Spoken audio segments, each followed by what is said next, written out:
Hello friends, welcome to my YouTube channel.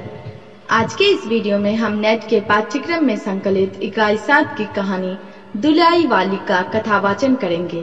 तो आइए प्रस्तुत है यह कहानी दुलाई वाली, जिसकी लेखिका बंग महिला राजेंद्र बाला घोष जी हैं। दुलाई वाली बंग महिला। काशी जी के दशाश्वमेध घाट पर स्नान करके एक मनुष्य बड़ी व्यग्रता के साथ गोदालियों की तरफ आ रहा था। एक हाथ में एक मैली सी तौलिया में लपेटी हुई भीगी धोती और दूसरे में सुरती की गोलियों की कई डिब्बियां और सुंगनी की एक पुड़िया थी। उस समय दिन के 11 बजे थे। गोदौलिया की बाईं तरफ जो गली है, उसके भीतर एक और गली में थोड़ी दूर पर एक टूटे से पुराने मकान में वह जा घुसा। मकान के पहले खंड में बहुत अंधेरा था, पर ऊपर की जगह मनुष्य के वासोपयोगी थी। नवागत मनुष्य धड़ाता हुआ ऊपर चढ़ गया। वहां एक कोठरी में उसने हाथ की चीजें रख दी और सीता सीता कहकर पुकारने लगा। क्या है? कहती हुई एक 10 बरस की बालिका आ खड़ी हुई। तब उस पुरुष ने कहा, सीता, जरा अपनी बहन को बुला ला। अच्छा कहकर सीता गई और कुछ देर में एक नवीना स्त्री आकर उपस्थित हुई। उसे देखते ही पुरुष ने कहा, लो, हम लोगों को तो आज ही जाना होगा। इस बात को सुनकर स्त्री कुछ आश्चर्ययुक्त होकर और झुंझला कर बोली, आज ही जाना होगा? यह क्यों? भला आज कैसे जाना हो सकेगा? ऐसा ही था तो सवेरे भैया से कह देते। तुम तो जानते हो कि मुंह से कह दिया, बस छुट्टी हुई। लड़की कभी विदा की होती तो मालूम पड़ता। आज तो किसी सूरत जाना नहीं हो सकता। तुम आज कहती हो हमें तो अभी जाना है। बात यह है कि आज ही नवल किशोर कलकत्ते से आ रहे हैं। आगरे से अपनी नई बहू को भी साथ ला रहे हैं, सो उन्होंने हमें आज ही जाने के लिए इसरार किया है। हम सब लोग मुगल सराय के साथ ही इलाहाबाद चलेंगे। उनका तार मुझे घर से निकलते ही मिला। इसी से मैं झट नहा धोकर लौट आया। बस अब करना ही क्या है? कपड़ा वपड़ा जो कुछ हो बांध बूंद कर घंटे भर में खा पी कर चलो। जब हम तुम्हें विदा कराने आए ही हैं, तब कल के बदले आज ही सही। हाँ, यह बात है, नवल जो चाहे करावे। क्या एक ही गाड़ी में न जाने से दोस्ती में बट्टा लग जाएगा? अब तो किसी तरह रुकोगी नहीं? जरूर ही उनके साथ जाओगे, पर मेरे तो नाको दम आ जाएगी। क्यों? किस बात से? उनकी हंसी से और किससे? हंसी ठट्ठा भी राह में अच्छी लगती है, उनकी हंसी मुझे नहीं भाती। एक रोज मैं चौक में बैठी पूड़ियां काट रही थी कि इतने में न जाने कहां से आकर नवल चिल्लाने लगे, ए बुआ, तू देखो तुम्हारी बहू पूड़ियां खा रही है। मैं तो मारे शर्म के मर गई। हाँ, भाभी जी ने बात उड़ा दी सही। वे बोली, खाने पहनने के लिए तो आई ही है, पर मुझे उनकी हंसी बहुत बुरी लगी। बस इसी से तुम उनके साथ नहीं जाना चाहती। अच्छा चलो, मैं नवल से कह दूंगा कि यह बेचारी कभी रोटी तक तो खाती ही नहीं, पूरी क्यों खाने लगी। इतना कहकर बंसीधर कोठरी के बाहर चले आए और बोले, मैं तुम्हारे भैया के पास जाता हूँ, तुम रो रुला कर तैयार हो जाना। इतना सुनते ही जानकी देई की आंखें भर आई और आषाढ़ सावन की ऐसी झड़ी लग गई। बंसीधर इलाहाबाद के रहने वाले हैं, बनारस में ससुराल है, स्त्री को विदा कराने आए हैं। ससुराल में एक साली और सास के सिवा और कोई नहीं है। नवल किशोर इनके दूर के नाते में ममेरे भाई हैं, पर दोनों में मित्रता का ख्याल अधिक है। दोनों में गहरी मित्रता है। दोनों एक जान दो कालिब हैं। उसी दिन बंसीधर का जाना स्थिर हो गया। सीता बहन के संग जाने के लिए रोने लगी। माँ रोती धोती लड़की की विदा की सामग्री इकट्ठी करने लगी। जानकी देई भी रोती तैयार होने लगी। कोई चीज भूलने पर धीमी आवाज से माँ को याद भी दिलाती गई। 1 बजने पर स्टेशन जाने का समय आया। अब गाड़ी या इक्का लाने कौन जाए। ससुराल वालों की अवस्था अब आगे की सी नहीं कि 2-4 नौकर चाकर हर समय बने रहे। सीता के बाप के ना रहने के से काम बिगड़ गया है। पैसे वाले के यहाँ नौकर चाकरों के सिवा और भी 2-4 खुशामदी घेरे रहते हैं। छूछे को कौन पूछे। एक कहारिन है सो भी इस समय कहीं गई है। साले राम की तबीयत अच्छी नहीं, वे हर घड़ी बिछौने से बातें करते हैं। तिस पर भी आप कहने लगे मैं ही धीरे धीरे जाकर कोई सवारी ले आता हूँ, नजदीक तो है। बंसीधर बोले नहीं नहीं, तुम क्यों तकलीफ करोगे, मैं ही जाता हूँ। जाते जाते बंसीधर विचारने लगे कि इक्के की सवारी तो भले घर की स्त्रियों के बैठने लायक नहीं होती, क्योंकि एक तो इतने ऊंचे पर चढ़ना पड़ता है, दूसरे पराये पुरुष के संग एक साथ बैठना पड़ता है। मैं एक पालकी गाड़ी ही कर लूं, उसमें सब तरह का आराम रहता है। पर जब गाड़ी वाले ने 1.5 रुपया किराया मांगा तब बंसीधर ने कहा चलो इक्का ही सही, पहुंचने से काम। कुछ नवल किशोर तो यहाँ से साथ है नहीं, इलाहाबाद में देखा जाएगा। बंसीधर इक्का ले आए और जो कुछ असबाब था इक्के पर रखकर आप भी बैठ गए। जानकी देई बड़ी विकलता से रोती हुई इक्के पर जा बैठी। पर इस अस्थिर संसार में स्थिरता कहाँ, यहाँ कुछ भी स्थिर नहीं। इक्का जैसे जैसे आगे बढ़ता गया वैसे जानकी की रुलाई भी कम होती गई। सिकरौल के स्टेशन के पास पहुंचते पहुंचते जानकी अपनी आंखें अच्छी तरह पोंछ चुकी थी। दोनों चुपचाप चले जा रहे थे कि अचानक बंसीधर की नजर अपनी धोती पर पड़ी और अरे एक बात तो हम भूल ही गए कहकर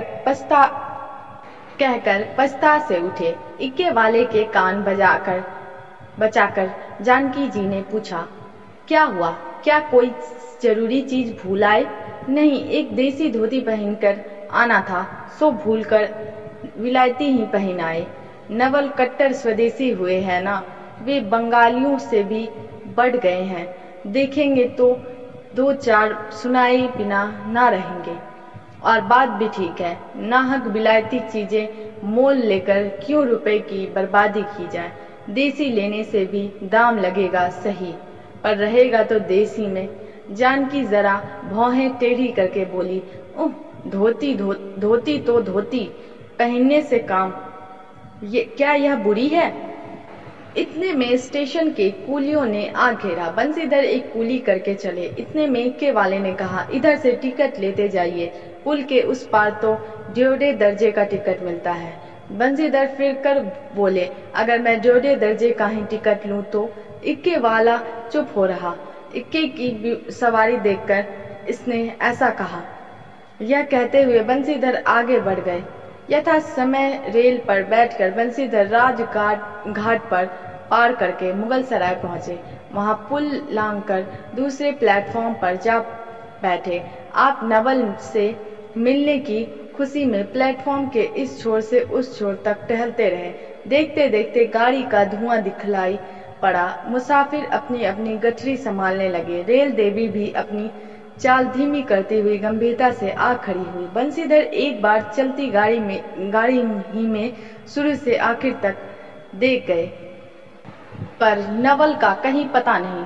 बंसीधर फिर सब गाड़ियों को तेहरा गए। भीतर घुस कर एक एक डिब्बे को देखा, किंतु नवल ना मिले। अंत को आप खिजला उठे और सोचने लगे कि मुझे तो वैसी चिट्ठी लिखी और आप ना आया।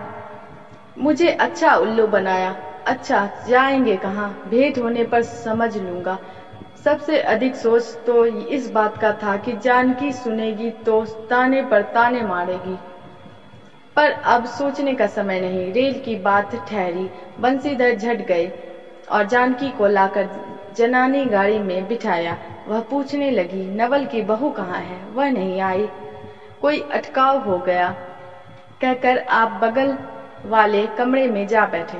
टिकट तो 1.5 का था, पर 1.5 दर्जे का कमरा कलकत्ते से आने वाले मुसाफिरों से भरा था, इसलिए तीसरे दर्जे में बैठना पड़ा। जिस गाड़ी में बंसीधर बैठे थे उसके सब कमरों में मिलाकर कुल 10-12 ही स्त्री पुरुष थे। समय पर गाड़ी छूटी, नवल की बातें और ना जाने क्या अगर बगर सोचते गाड़ी कई स्टेशन पार करके मिर्जापुर पहुंची। मिर्जापुर में पेट राम की शिकायत शुरू हुई। उसने सुझाया कि इलाहाबाद पहुंचने में अभी देरी है। चलने के झंझट में अच्छी तरह इसकी पूजा किए बिना ही बंसीधर ने बनारस छोड़ा।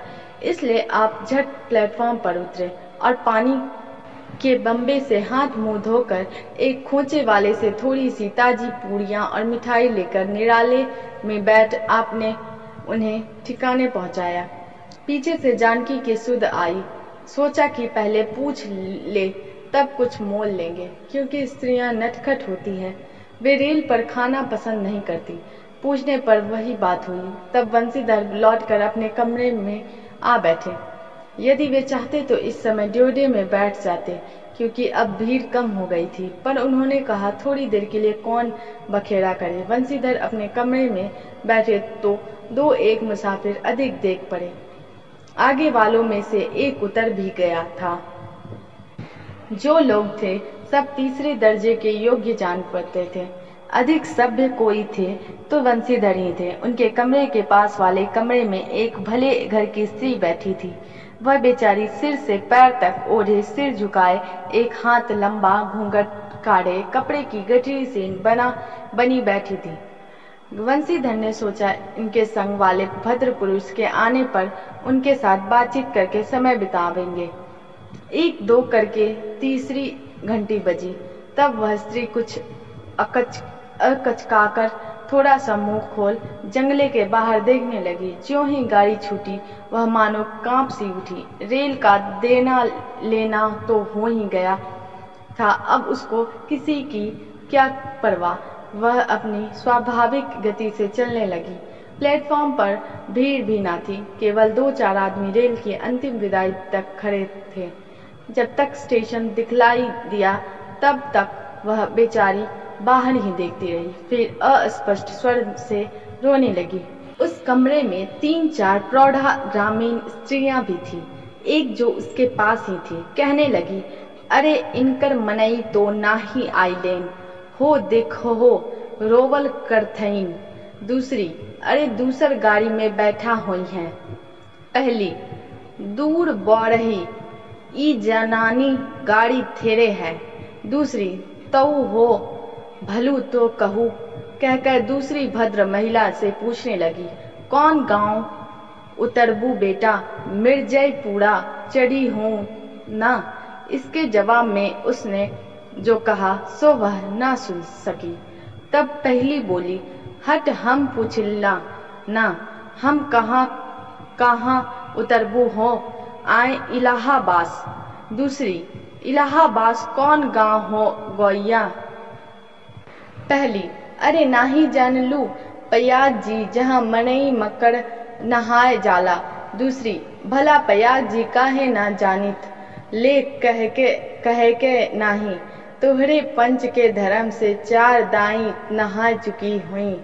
ऐसो हो सोमवारी और गहन डका लाग रहा तउन तोहरे काशी जी नहाए गई रहे। पहली, आवे जाए के तो सब औते जाता बटले बाटेन, फुन यह साइत तो बिचारो विपत में ना पड़ल बाटिली।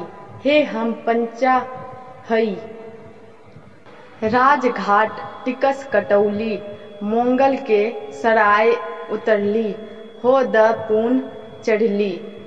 दूसरी, ऐसे एक दाई हम आवत रहे, एक मिली औरो मोरे संगे रही। दकौने टिसनिया पर उकर मलिकवा उतरे से की जुड़तहिए गरिया खुली।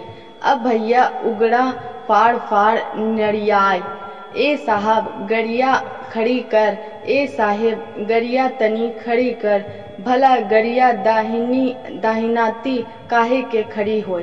पहली, ऊ मेहरुआ बड़ी उजबक रहल, भला केहू के चिल्लाए से रैलियो कहूँ खड़ी होला। इसकी इस बात पर कुल कमरे वाले हंस पड़े।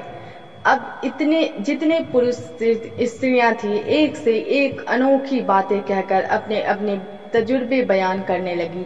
बीच बीच में उस अकेली अबला की स्थिति पर भी दुख प्रकट करती जाती थी। तीसरी स्त्री बोली, टिकसिया पल्ले बाय कनाहे, हे सहे बाबा सुनी तो कलकत्ते ताई ले मसूलिया लेई। अरे इहो तो नाही की दूर से आवत रहले ना, फरागत के बदे उतर लेन। चौथी, हम तो इनके संगे के आदमी के देखबो ना किहो गोइया। तीसरी, हम देखे रहले हो, मजेक टोपी दिहले रहलेन को। इस तरह उनकी बेसिर पैर की बातें सुनते सुनते बंसीधर ऊब उठे। तब वे उन स्त्रियों से कहने लगे, तुम तो नाहक उन्हें और भी डरा रही हो। जरूर इलाहाबाद तार गया होगा और दूसरी गाड़ी से वे भी वहां पहुंच जाएंगे। मैं भी इलाहाबाद ही जा रहा हूँ। मेरे संग भी स्त्रियां हैं। जो ऐसा ही है तो दूसरी गाड़ी के आने तक मैं स्टेशन ही पर ठहरा रहूंगा। तुम लोगों में से यदि कोई प्रयाग उतरे तो थोड़ी देर के लिए स्टेशन पर ठहर जाना। इनको अकेला छोड़ देना उचित नहीं। यदि पता मालूम हो जाएगा तो मैं इन्हें इनके ठहरने के स्थान पर भी पहुंचा दूंगा। बंसीधर की इन बातों से उन स्त्रियों की वाकधारा दूसरी ओर बह चली। हाँ, यह बात तो आप भली कही। नाही भैया, हम पंचे काही के केहू से कुछ कही। अरे एक के एक करत ना बाय तो दुनिया चलत कैसे बाय, इत्यादि ज्ञान गाथा होने लगी। कोई तो उस बेचारी को सहारा मिलते दुख देख खुश हुए और कोई नाराज भी हुए। क्यों सो मैं नहीं बतला सकती। उस गाड़ी में जितने मनुष्य थे सभी ने इस विषय में कुछ न कुछ कह डाला था। पिछले कमरे में केवल एक स्त्री जो फरासी सी छींट की दुलाई ओढ़े अकेली बैठी थी, कुछ नहीं बोली। कभी कभी घूंघट के भीतर से एक आंख निकालकर बंसीधर की ओर वह ताक देती थी और सामना हो जाने पर फिर मुंह फेर लेती थी। बंसीधर सोचने लगे कि यह क्या बात है। देखने में तो यह भले घर की मालूम होती है, पर आचरण इसका अच्छा नहीं। गाड़ी इलाहाबाद के पास पहुंचने को हुई। बंसीधर उस स्त्री को धीरज दिलाकर आकाश पाताल सोचने लगे। यदि तार में कोई खबर न आई होगी तो दूसरी गाड़ी तक स्टेशन पर ही ठहरना पड़ेगा, और जो उससे भी कोई न आया तो क्या करूंगा। जो हो, गाड़ी नैनी से छूट गई। अब साथ की उन अशिक्षिता स्त्रियों ने फिर मुंह खोला। कब भैया, जो केहू बिना टिकस के आवत होए तो ओकर का सजाए होला। अरे ओका ई नाही चाहत रहा कि मेहरारू के तो बैठा दिलन और अपुआ तउन टिकस ले के चल देहलन। किसी आदमी ने तो यहाँ तक दौड़ मारी कि रात को बंसीधर इसके जेवर छीनकर रफू चक्कर हो जाएंगे। उस गाड़ी में एक लाठी वाला भी था। उसने खुल्लम खुल्ला कहा, का बाबूजी कुछ हमरो साझा। इसकी बात पर बंसीधर क्रोध से लाल हो गए। उन्होंने इसे खूब धमकाया। उस समय तो वह चुप हो गया, पर यदि इलाहाबाद उतरता तो बंसीधर से बदला लिए बिना न रहता।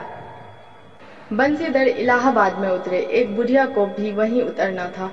उससे उन्होंने कहा कि उनको भी अपने संग उतार लो। फिर उस बुढ़िया को उस स्त्री के पास बिठाकर आप जानकी को उतारने गए।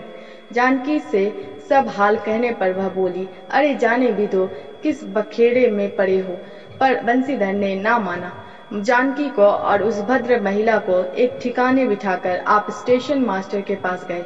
बंसीधर के जाते ही वह बुढ़िया, जिसे उन्होंने रखवाली के लिए रख छोड़ा था, किसी बहाने से भाग गई। अब तो बंसीधर बड़े असमंजस में पड़े। टिकट के लिए बखेड़ा होगा, क्योंकि वह स्त्री बेटिकट है। लौट कर आए तो किसी को ना पाया। अरे ये सब कहाँ गई, यह कहकर चारों तरफ देखने लगा, कहीं पता नहीं। इस पर बंसीधर घबराए। आज कैसी बड़ी बुरी साइत में घर से निकले कि एक के बाद दूसरी आफत में फंसते चले आ रहे हैं। इतने में अपने सामने उस दुलाई को वाली को आते देखा। तू ही उन स्त्रियों को कहीं ले गई है। इतना कहना था कि दुलाई से मुंह खोलकर नवल किशोर खिलखिला उठे। अरे यह क्या, सब तुम्हारी ही करतूत है। अब मैं समझ गया कैसा गजब तुमने किया है। ऐसी हंसी मुझे नहीं अच्छी लगती। मालूम होता है कि वह तुम्हारी ही बहू थी। अच्छा तो वे गई कहाँ? वे लोग तो पालकी गाड़ी में बैठी हैं। तुम भी चलो। नहीं, मैं सब हाल सुन लूंगा तब चलूंगा। हाँ यह तो कहे, तुम मिर्जापुर में कहाँ से आ निकले? मिर्जापुर नहीं, मैं तो कलकत्ते से, बल्कि मुगल सराय से तुम्हारे साथ चला आ रहा हूँ। तुम जब मुगल सराय में मेरे लिए चक्कर लगाते थे तब मैं ड्योढ़े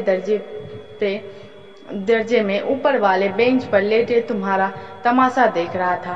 फिर मिर्जापुर में जब तुम पेट के धंधे में लगे थे मैं तुम्हारे पास से निकल गया, पर तुमने ना देखा। मैं तुम्हारी गाड़ी में जा बैठा, सोचा कि तुम्हारे आने पर प्रकट होऊंगा, फिर थोड़ा और देख लें। करते करते यहाँ तक नौबत पहुंची। अच्छा अब चलो, जो हुआ उसे माफ करो।